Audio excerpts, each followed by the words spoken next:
Bismillahirrahmanirrahim. Elhamdülillah ve salatu ve selamu ala Resulillah. Kıymetli kardeşlerimiz, değerli büyüklerimiz, Cenab-ı Allah ömrümüzü salih amelle geçirmekle müşerref eylesin. Değerli dostlarımız, yaz Kur'an kurslarımız Gaziantep İl Müftülüğümüz bünyesindeki bütün camilerimizde olmak üzere her sene olduğu gibi önümüzdeki pazartesi günü, yani 6 Temmuz günü itibariyle başlayacaktır. Bir anne babanın evladına verebileceği en büyük hediye, en büyük bağış, güzel edep, güzel bir ahlaktır. Peygamber Efendimiz sallallahu teala aleyhi ve sellemin hadisinden mülhemen bunu söylemiş oldum. Evet, duyuyoruz ve görüyoruz.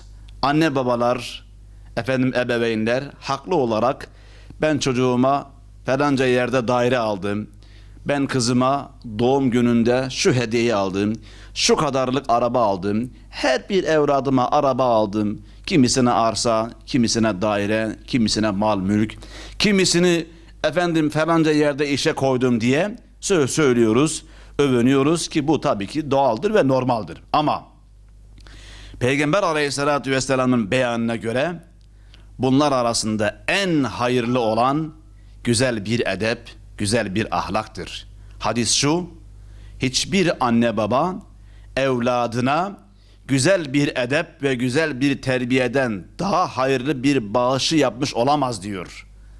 Bir bağış yapmış olamaz. Bu vesileyle gelin kıymetli büyüklerimiz, değerli aile büyüklerimiz, ebeveynlerimiz, velilerimiz, 2026 yılı yaz Kur'an kursu dönemini de bu hayra vesile olmak için bir fırsat bilelim. Yaz Kur'an kurslarını önemseyelim.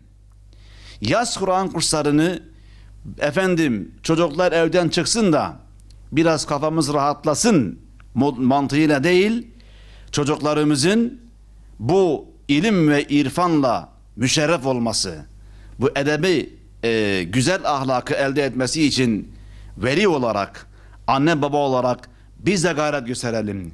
Çocuklarımızın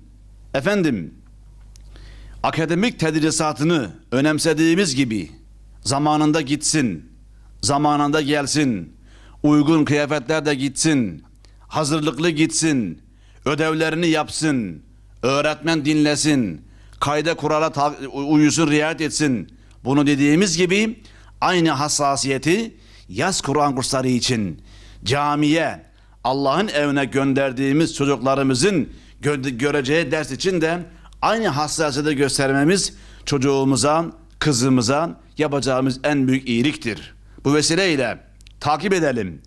Kur'an kursuna gönderdiğimiz çocuğumuzun çok büyük bir iş yaptığını hissettirelim. Yapacağımız en büyük güzellik bunlardan ibarettir kıymetli büyüklerimiz, değerli kardeşlerimiz. Çocuklarımızın yaz Kur'an kursuna gitmekle çok büyük bir iş yaptıklarını, işte 2 aydır ya da 1 aydır falan zaman kısıtlıdır, bir şey öğrenemezler mantığıyla değil. Bir fırsattır, bir nimettir. Yaz Kur'an kursuna gitmekle çocuğumuzun çok büyük bir, çok önemli bir iş yaptığını hissettirelim kendisine. Nasıl? Yanında olmak suretiyle, takip etmek suretiyle, desteklemek suretiyle, gerekirse ödüllendirmek suretiyle yaz Kur'an kurslarımızın çocuklarımız hakkında daha başarılı, daha güzel sonuçlar getirmesi için hep beraber gayret gösterelim. Veli olarak, anne baba olarak.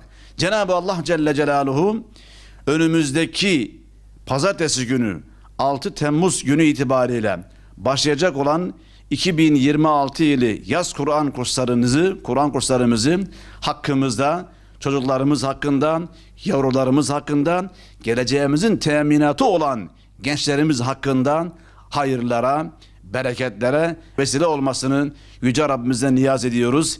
Yaz Kur'an kursları dolayısıyla hayırlı evlatlar yetişmesine, vatanına, dinine, milletine, devletine, bayrağına, anne babasına, dünyasına, ahiretine hayırlı fertler yetişmesine katkı sağlamasının Yüce Rabbimizden niyaz ediyoruz.